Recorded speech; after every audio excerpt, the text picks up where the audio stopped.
quelque chose qui est déjà en cours d'enterrement, comme le suggérait, enfin, il parlait de l'enterrement du franc CFA. Et donc, est-ce que nous sommes en train de vivre un enterrement? Bon, écoutez, je pense que c'est bien que ça se tienne dans la rue, c'est bien qu'il y ait des manifestations de secteurs entiers de l'opinion. C'est une idée comme une autre, qui a d'ailleurs été pratiquée dans beaucoup de régimes d'extrême droite et d'extrême gauche, de brûler des signes monétaires. Mais moi, j'aime bien aussi les manifestations cognitives. Je trouve que pour avoir été formé comme un universitaire et avoir eu la chance de faire ce métier pendant plus de 10 ans, je trouve que c'est raisonnable aussi que des manifestations de l'esprit de la recherche traitent de ces sujets qui sont des sujets sérieux. Et il se trouve que, vous allez voir, en tout cas moi, j'ai lu les documents, les communications scientifiques, et je suis reconnaissant aux chercheurs, aux étudiants, notamment de l'université de Lomé, mais vous avez évidemment fait plus large. Et donc c'est toute notre région qui a contribué, avec une revue systématique de la littérature scientifique qui est quand même assez complexe. Choisir un régime de change, avoir des canaux de transmission de la politique monétaire qui soient efficaces pour financer l'économie, notamment une économie en forte croissance, puisque c'est ce qui nous arrive depuis plus de 15 ans, ça demande au fond de regarder toute une littérature théorique et beaucoup d'expériences empiriquement mesurées, et, parce que ce sont des faits historiques. Tout à l'heure, le président du comité scientifique commençait en disant que la monnaie est un fait social, global, citant un anthropologue, Mauss, et par ailleurs, au fond, un espace de liberté. Oui, la monnaie, c'est un objet historique. Et notre monnaie, le franc CFA, elle est passée par des épisodes, des séquences historiques, dont certaines sont stigmatisantes et dures à assumer pour les générations d'aujourd'hui. Et donc il faut arriver à ce que ce passé historique passe. Et en même temps, ça va être la monnaie qui va accompagner pendant des décennies les générations d'aujourd'hui, et il faut être sûr qu'on est équipé techniquement avec ce qu'il y a de mieux, ce qui fonctionne le mieux. Parce que moi j'ai toujours une hantise. Il est très simple de se promener dans le continent et de s'apercevoir qu'on peut aussi complètement rater sa monnaie. On peut complètement échouer à avoir un instrument monétaire efficace. C'est extrêmement simple. Vous avez des exemples à 200 km, à 2 km, à 1000 km dans notre continent, à des moments historiques donnés. Vous avez des pays qui changent le nom de leur monnaie très fréquemment pour effacer le souvenir des 5-10 années précédentes. Parce qu'il a fallu remplacer cette monnaie. Vous avez des monnaies qui ne comportent aucun élément de certitude et de prévisibilité. Vous avez des phénomènes d'hyperinflation. Vous avez un pays qui s'est d'ailleurs redressé à cet égard. Nos frères du Zimbabwe, ils sont passés en 2 ans d'une hyperinflation à plus de 1000%, au prix de sacrifices d'ailleurs terribles, à une inflation à 11%. Bon, depuis, ils remontent. C'est extrêmement facile de basculer. C'est extrêmement facile de se retrouver dans une situation où la monnaie ne fait pas son travail.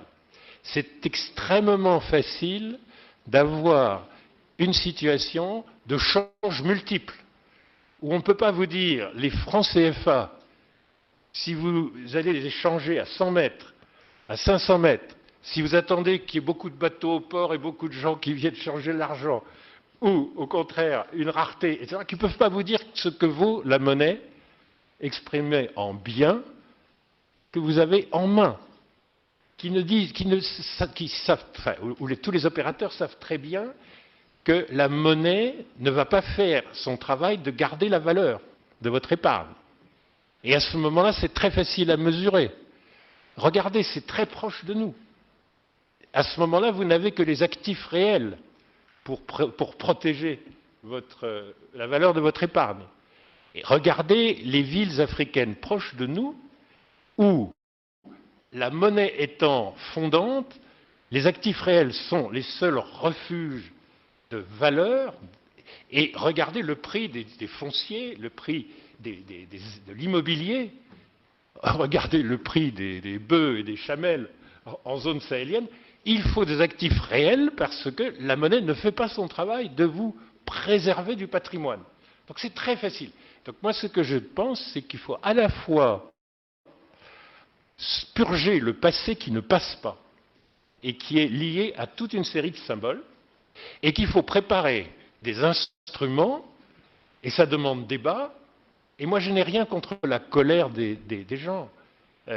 C'est important que les jeunes générations soient impatientes, mais qu'elles réfléchissent de temps en temps, en confiant ça à des docteurs et à des professeurs. La réflexion pour être bien équipé demain, c'est quand même très important, parce qu'on peut être très mal équipé. Alors, je voudrais dire quand même que je suis ravi d'être au Togo. D'abord, je me sens d'ascendance un peu togolaise. Ensuite, j'apprends des proverbes. Et je dois dire que moi, j'essaierai ça quand j'aurai des invités. Mais il faut que je vous dise en confidence que d'être accueilli sur la formule « on préfère un diable qu'on connaît à un ange qu'on ne connaît pas », c'est quand même la première fois. Et je reconnais bien là l'humour sarcastique qui m'a souvent visé d'ailleurs du président du comité scientifique. C'est quand même la première fois que les gens me disent « venez à nous, on est content de recevoir le diable ». Même dans la campagne électorale présidentielle du Bénin, personne ne m'a encore dit ça. Donc je vous remercie. Je trouve ça formidable. Mais en même temps, comprenez, moi je suis souvent stigmatisé comme étant un éco-optimiste, un pro-CFA, BA et naïf. Eh bien, tout à fait d'accord pour qu'il y ait controverse. Et je pense que la controverse est utile. Je préfère qu'elle se passe, pour dire la vérité, dans un amphi universitaire avec des échanges d'arguments. Mais je trouve qu'il faut accepter la critique. Donc moi, ça ne me gêne pas du tout de passer pour un naïf et un BA qui ne se rend pas compte qu'il y a des rapports de pouvoir derrière la monnaie et qu'il y a des rapports de domination et que la France assujettit notre région et l'empêche de se développer. Alors, je trouve que c'est important qu'on en débatte aujourd'hui de façon claire. Je l'entends, tout à l'heure j'ai entendu citer M. Di Maggio, quand l'extrême droite italienne explique que le franc CFA a des défauts majeurs, je suis content de voir que, lucides, les électeurs italiens, quelques mois après, se débarrassent de la présence au gouvernement de l'extrême droite italienne. Donc, quand l'extrême droite française vient à N'Djamena pour expliquer que non seulement elle déteste l'euro, et que c'est une très bonne idée en Europe de se débarrasser de l'euro et d'en sortir, mais qu'elle déteste aussi le franc CFA, je me dis donc qu'il y a des extrêmes qui n'aiment pas les monnaies communes, qui n'aiment pas ce genre d'instrument, et ça engage l'extrême droite française. Bon, ça m'ennuie plus quand ce sont des jeunes gens que je crois, eux, de bonne foi. Je ne crois pas du tout une minute à la bonne foi ni de l'extrême droite italienne dans leur critique du CFA, ni de l'extrême droite française. Je ne crois pas une minute à la bonne foi des gens qui partagent des idées plus en vigueur en Russie, en Iran, en Turquie. S'agissant de notre devise, je suis très très honoré qu'on se demande à Sotchi si vraiment on est bien financé à Lomé. Je suis content que ça intéresse Téhéran. Je suis impressionné qu'à Ankara, on ait des idées très claires sur ce qu'il nous faut pour demain, si vous voulez, mais je ne crois pas du tout à la bonne foi de ce genre de position. En revanche, je crois à la bonne foi de beaucoup de nos jeunes gens. Et c'est vrai que cette monnaie, elle est née de l'esclavage. C'est vrai qu'elle est née de l'indemnisation des maîtres. C'est vrai que la Banque du Sénégal, en 1853, elle est financée en disant « un esclave, une action ». Je vous indemnise, évidemment que je n'indemnise pas les esclaves, j'indemnise les maîtres. C'est vrai que cela, c'est un stigma très fort.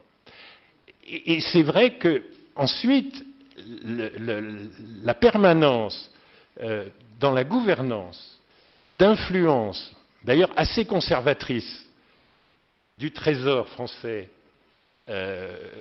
pose un problème 60 ans après les indépendances. Et donc, le fait qu'on ait purgé le symbole du nom, les mécanismes de gouvernance, et qu'on efface les éléments de stigma, c'est important juste parce que l'opinion publique considère que c'est important. À Djibouti, il n'y a pas de manifestation pour dire je ne veux pas du franc djiboutien. Djibouti, le franc djiboutien ne pose pas de problème aux Djiboutiens. Il est en parité fixe, lui aussi, mais avec le dollar, pas avec l'euro. Bon, ça ne pose aucun problème. À Kigali, personne ne dit débarrassez-moi du franc rwandais. Personne. Personne ne demande au Kenya débarrassez-moi du shilling. S'il y a quelqu'un qui pense que shilling est un vocable swahili, il faut quand même qu'il regarde dans le dictionnaire franco-anglais. Personne n'a d'angoisse sur la livre égyptienne. Bon. Mais ça, c'est historique. Si nous, dans notre opinion, on veut se débarrasser du franc des colonies françaises d'Afrique, on le fait. D'ailleurs, le Maghreb, accédant à l'indépendance, c'est évidemment défait du franc français pour passer au dinar, au dirham, etc. Ce sont des éléments que moi je respecte. Il fallait purger ces symboles. La gouvernance, c'est plus que les symboles. Parce que nous avons eu une politique monétaire dont il faut dire qu'elle est une des plus prudentes, mais en fait les plus conservatrices. Et vous verrez dans les papiers du colloque, une des plus répressives. La répression financière, ça existe. C'est-à-dire, on a eu une orthodoxie incroyable. J'écoutais tout à l'heure l'excellente introduction très complète du professeur Diao, qui rappelait qu'on a desserré les contraintes à 3% de limite de déficit budgétaire à l'intérieur de la CDE il y a 2 mois. Et on a dû attendre 6 mois de pandémie avant de desserrer les critères de convergence dans l'UMOA. Or, ce sont des critères qui sont aussi exigeants que les critères de Maastricht. Mais si vous voulez, qu'est-ce que ça veut dire d'avoir des plafonds d'endettement et des déficits budgétaires limités à 3% du PIB, quand, à la différence de l'Union européenne, on ne fait pas 1,2% du PIB de croissance chaque année, on fait 5, sachant que par ailleurs, on n'a aucune inflation. L'inflation en UMOA, elle fluctue entre moins 1 et plus 2. Voilà. Et elle est en dessous de la cible de la Banque centrale. Bon. Et elle atteint des 2 quand on est dans des situations un peu extrêmes de désordre, comme la situation de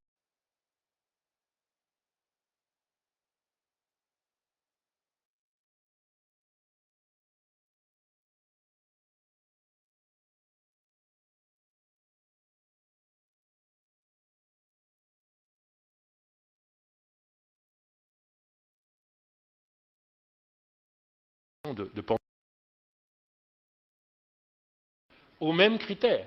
Post-pandémie, il faudra que l'éco ait plus de marge de manœuvre. Alors, comme l'a rappelé le doyen, qui expliquait que nous étions en désaccord avant, aujourd'hui et probablement demain, je suis en effet en désaccord avec lui quand il dit on pourrait se proposer, vous verrez ça dans un des papiers, d'avoir une norme d'inflation jusqu'à 8%. Parce qu'à mon avis, 8%, on est dans des économies de surchauffe à des niveaux où pour les agents économiques, et permettez-moi, parce qu'il n'est pas très représenté ici, de parler au nom un peu du secteur privé et des entreprises, donc pas du tout comme ancien Premier ministre, si vous voulez. Bon. Moi, j'ai été un Premier ministre éphémère, et j'ai passé plus de temps quand même dans les entreprises et à l'université que dans les palais républicains. Franchement, 8% pour une entreprise, c'est un niveau, dans le monde d'aujourd'hui, venant de la situation de l'UMOA, qui n'a pas de tension inflationniste intrinsèque depuis des années maintenant, je pense que c'est une norme laxiste. Bon. Mais je pense que 2 ou 3% de cible d'inflation, c'est une norme qui ne correspond pas à notre au caractère relativement vigoureux et souvent tendant à la surchauffe dans nos économies. Et si je reconnais que si on dit on pourrait aller jusqu'à 8%, ce sera plus facile de convaincre des Ghanéens qui ont plutôt l'habitude de faire du 20% d'inflation. Mais je pense qu'il il ne faut sûrement pas avoir les mêmes critères de convergence que dans le passé. D'ailleurs, regardez le pacte européen, celui des critères de Maastricht, le pacte de stabilité. Personne ne parle, post-pandémie, de revenir mécaniquement 60% de PIB en dette publique, 3% de déficit budgétaire. Personne n'en parle. Et c'est important pour l'éco qui ne naissent pas avec la camisole de force de critères excessifs et à certains égards répressifs, excessifs, dans notre système de convergence, qu'il soit à l'intérieur de l'UEMOA ou qu'il soit à l'intérieur de la CEDEAO. Ayant dit ça, je respecte parfaitement le fait que tous les États ont fait beaucoup d'efforts de gouvernance et que ça, c'est très bien. Après, il y a une question quand même d'indicateurs de mesure. Et ça, c'est empirique. Mais 8% pour une entreprise, ça veut dire que ces gens n'ont pas le contrôle de l'inflation. 3% dans une zone comme la nôtre, ça veut dire que ces gens se mettent des contraintes excessives. Et on a besoin d'être quelque part entre les deux. Mais mon message aujourd'hui, si vous voulez, je vais le tirer de l'intervention du professeur Dio. Il a énuméré les défis pour l'éco. Donc l'éco, on a dit, ce n'est pas le même nom, ce n'est pas la même gouvernance. Pour l'instant, ce ne sont pas exactement les mêmes critères de discipline. En termes de compte d'opération, il n'y en a plus, donc on gère directement nos devises. C'est une victoire symbolique, probablement. C'est une petite défaite financière, hein, parce que le compte d'opération où on a nos réserves de change était très bien rémunéré. Et donc on vient de perdre des dizaines et des dizaines de milliards, simplement parce qu'au lieu d'être rémunéré à 2%, ce compte d'opération, maintenant, il est placé en titres qui sont à taux zéro ou négatif. On vient de perdre des dizaines de milliards. Et il ne s'est rien passé, hein, c'est-à-dire qu'on a fermé le compte d'opération, on a rendu à la Banque centrale des réserves de change. Et ces réserves de change, de toute façon, on ne peut pas s'en servir pour investir parce qu'elles servent à payer nos importations et à faire la couverture extérieure de la masse monétaire. Donc ce n'est pas un trésor qu'on a récupéré. C'est une masse techniquement nécessaire que nous avons la fierté de gérer, intégralement, pas à 50%. Et le prix de la fierté, c'est que ça nous coûte quelques dizaines de milliards de francs CFA de pertes. Bon, par rapport à la situation d'il y a 3 mois. Mais on peut tout à fait admettre que c'est quand même un progrès, parce que les taux d'intérêt ne seront pas négatifs tout le temps, on gérera nos réserves et on aura des taux positifs dans le futur, et donc c'est un mauvais moment à passer, mais après tout, c'est pas mal d'avoir touché au symbole. Mais je ne crois pas que les défis soient très difficiles à relever. Et je dis ça aux jeunes gens de bonne foi qui voudraient avoir la monnaie la plus efficace possible. Je leur dis, la CEDEAO est hétérogène. Oui, moi je la trouve, au Nigeria près, assez homogène. Je trouve que nos économies se ressemblent beaucoup. Quand vous regardez l'Irlande dans le système de l'eurozone, l'Irlande, c'était, avec le Portugal, la Grèce, un des 3 pays les plus pauvres quand ils sont entrés dans l'Union européenne tardivement et dans l'eurozone. Aujourd'hui, c'est le pays le plus riche en revenus par tête, pour beaucoup de raisons, dont des apports massifs de fonds structurels. C'est le pays le plus riche de l'eurozone, avec le Luxembourg, devant l'Allemagne, loin devant la France. On peut faire il y a des mécanismes, des dynamiques à l'intérieur d'une zone où l'existence de la zone, et vous verrez dans les papiers scientifiques que c'est parfaitement expliqué, la zone que l'on crée, elle est en elle-même un facteur de la convergence de l'économie. La question n'est pas d'attendre que l'économie guinéenne soit au même revenu par tête que l'économie ghanéenne pour que les deux puissent ressembler à l'UEMOA et que tout ça puisse faire une zone plus large. On sait que la création de la zone et l'entrée dans la zone est un facteur de convergence en soi. Donc la dynamique, j'y crois tout à fait. À l'intérieur de l'eurozone, vous avez des provinces qui ont le même niveau d'écart de revenus par tête que ce que nous avons à l'intérieur de la CEDEAO. Vous avez des territoires immenses, hétérogènes, couverts par une même monnaie. Le système de réserve fédérale, il n'a été stabilisé aux États-Unis qu'en 1913. En quoi c'est être homogène que d'être dans la Rust Belt, au nord, qui est en train de se désindustrialiser, plutôt que d'être dans le sud, soit le sud pétrolier, soit le sud en plein boom industriel? En quoi c'est homogène? Mais vous avez un système de réserve fédéral qui est capable de traiter d'un point de vue monétaire, d'un point de vue de distribution du crédit, et au point de vue fédéral, de faire des péréquations entre les plus pauvres et les plus riches. Vous avez une façon fédérale de gérer la monnaie qui ne suppose pas que vous soyez tous à égalité. Donc nous allons parfaitement surmonter l'hétérogénéité de la CEDEAO. Donc ça, c'est pour moi pas un problème. Je dis au Nigeria près, et encore, je pense, le Nigeria ressemble de plus en plus à l'UEMOA. Le Nigeria, il a un petit problème que n'a pas le Ghana, que n'a pas la Guinée, que n'a pas le Cap-Vert, c'est qu'il a un contre-cycle de l'UEMOA. C'est-à-dire, le pétrole est une ressource d'exportation et de finances publiques telle que, évidemment, le Naira est une pétromonnaie. Donc, quand le baril est à 100 $, le Nigeria va beaucoup, beaucoup mieux. Il est en plein boom. On n'est pas avant 2015. Et l'UEMOA va pas très bien, parce qu'elle est importateur net, et elle est à contre-cycle, parce que le CFA n'est pas une pétromonnaie.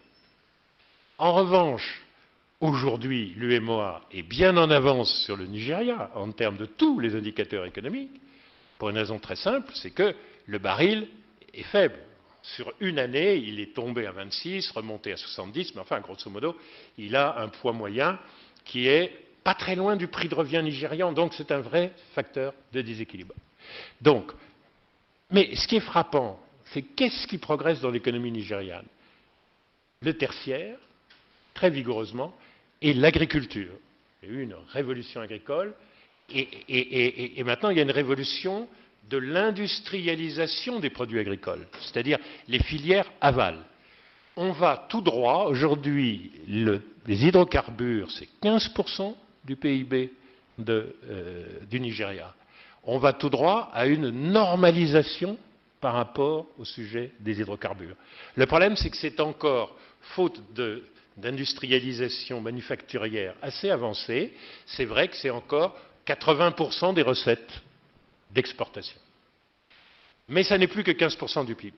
Donc, ne vous y trompez pas, avec des populations totalement les mêmes, les Hausa et les Yoruba. Moi, je ne suis pas nigérian, ma grand-mère est nigériane, mes petits-enfants portent des prénoms nigérians, si vous voulez, puisqu'ils portent des prénoms Yoruba, si vous voulez. Ce sont les mêmes peuples et c'est la même économie. Et c'est très homogène. Donc, le Nigeria va ressembler de plus en plus au reste de la CEDEAO, et c'est même pour les gens qui voudraient défendre avec des arguments modernes, par rapport à mes vieux arguments orthodoxes, il faut qu'une monnaie fasse bien son travail, etc. Défendez l'éco en disant, pour que l'éco s'élargisse jusqu'au Nigeria, il va falloir que les hydrocarbures prennent de moins en moins d'importance dans l'activité économique et du Nigeria, qui en est parfaitement conscient, qui travaille sur l'économie post-hydrocarbures, post-fossile. Et donc, vous allez avoir un lien très direct entre la baisse du poids de l'énergie fossile. Et regardez tout ce que fait le Nigeria en énergie renouvelable, par exemple. C'est de loin le plus actif dans la CEDEAO. Mais vous allez petit à petit avoir un écho qui sera possible parce que ces économies seront plus homogènes, parce qu'elles seront beaucoup moins carbonées. C'est ça. Et c'est l'avenir à 5-10 ans. Donc, l'écho est très très favorable. Je vois que vous êtes impatient de me voir terminer, donc je vais terminer. Mais en 2 phrases. Je ne crois pas non plus que la dispersion de la croissance, c'est vrai qu'il y a des gens qui roulent à une croissance plus élevée que d'autres, le Ghana, la Côte d'Ivoire plus que le reste de la région. L'UMOA, en moyenne période, fait 2 fois la croissance nigériane. Il y a beaucoup de gens qui pensent que lorsqu'on sera débarrassé du CFA, etc., on fera enfin la croissance des anglophones.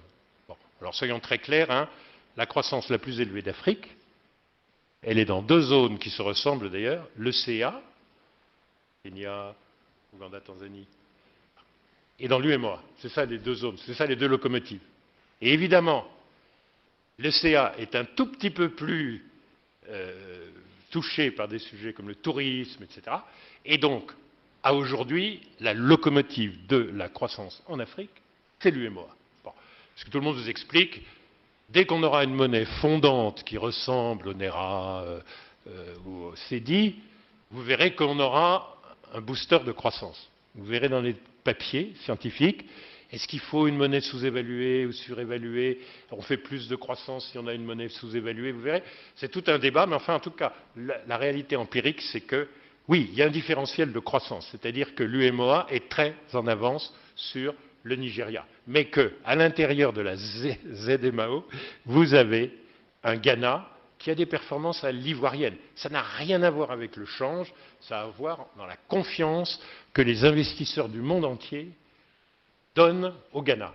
Le Ghana reçoit à lui tout seul un multiple de flux direct d'investissement étranger supérieur à un multiple de ce que toute l'UMOA reçoit. Bon. Il y a donc des facteurs fondamentaux de confiance, d'efficacité, etc. Et donc, à mon avis, ça n'a pas grand rapport avec la monnaie. Et ce qui est important, c'est l'attractivité. Et ça, si vous voulez, c'est beaucoup plus important que l'historique de dispersion de la croissance. Je ne crois pas une seconde que la différence, monsieur le professeur Dio, de système juridique pose problème. Maintenant, toutes nos entreprises sont sorties de leurs frontières. Toutes les entreprises dynamiques du Togo, elles vendent au Ghana et au Nigeria. Toutes celles du Bénin, la même chose. Ce sont en plus des pays hub, des pays entrepôts, des pays... bon. Tout le monde sort de ses frontières. Alors, nous avons fait des grands progrès juridiques avec l'OHADA, mais nous n'avons aucun problème à travailler en common law et en civil law. On a besoin d'avoir des traducteurs et on a besoin d'avoir des juristes bien formés à l'université de Lomé. Et il y a des cours à l'université de Lomé de common law.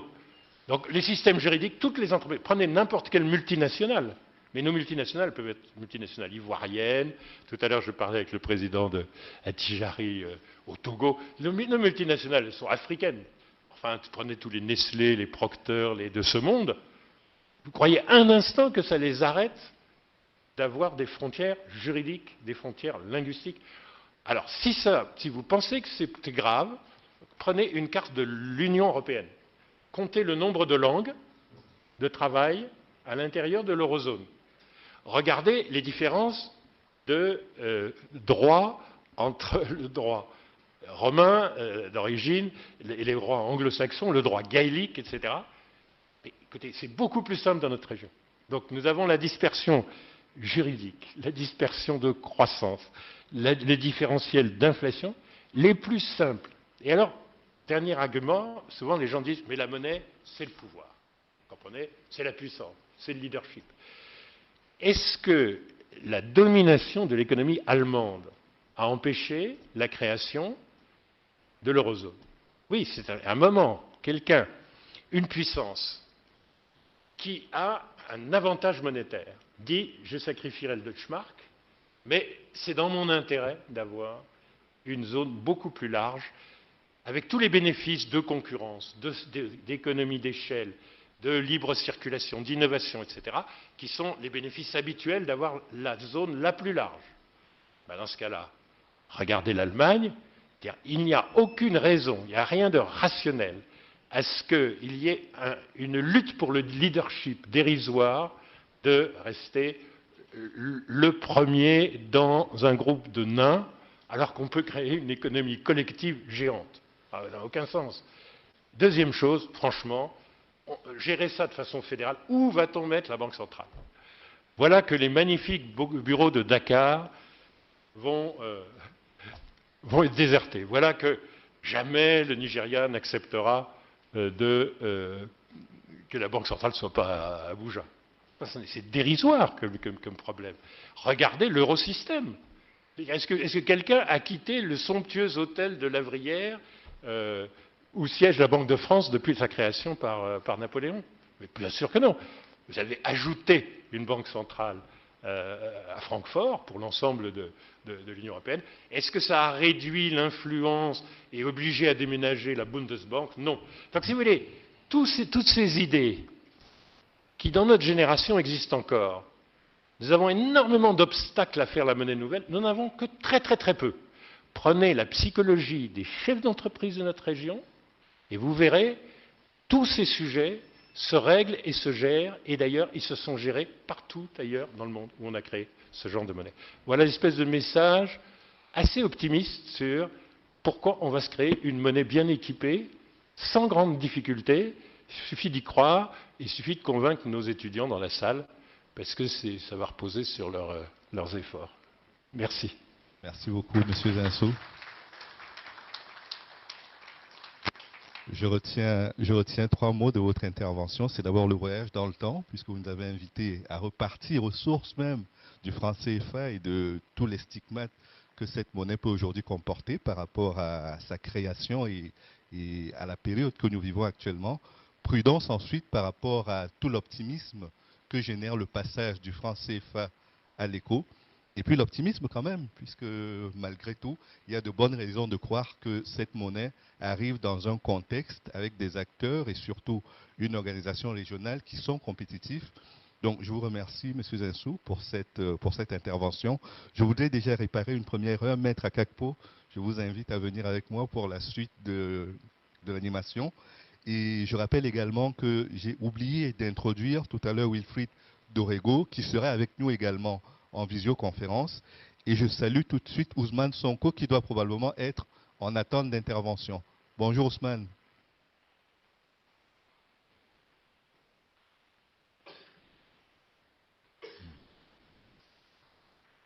Oui, alors c'est avec Maître Akakpo que Ousmane Sonko et les autres intervenants continueront. Et moi également, je serai dans la salle pour continuer de suivre la conférence. Merci. J'avoue que j'étais soulagé d'avoir été oublié. Je me suis dit, décidément, ils ont pris la décision de mitiger le risque, de prendre un juriste pour présider un panel d'économistes. Mais bon, c'est raté. Et sans plus tarder, on va passer la parole donc à Ousmane Sonko. Ousmane Sonko est un homme politique sénégalais qui a des positions sur le franc CFA que nous allons écouter à présent. Malheureusement, il a été empêché de venir participer à ce débat qui est important.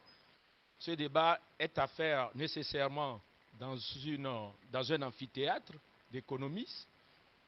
Et malheureusement, certains ont préféré le faire sur les réseaux sociaux, alors que dans un débat, il faut être présent, comme l'a dit le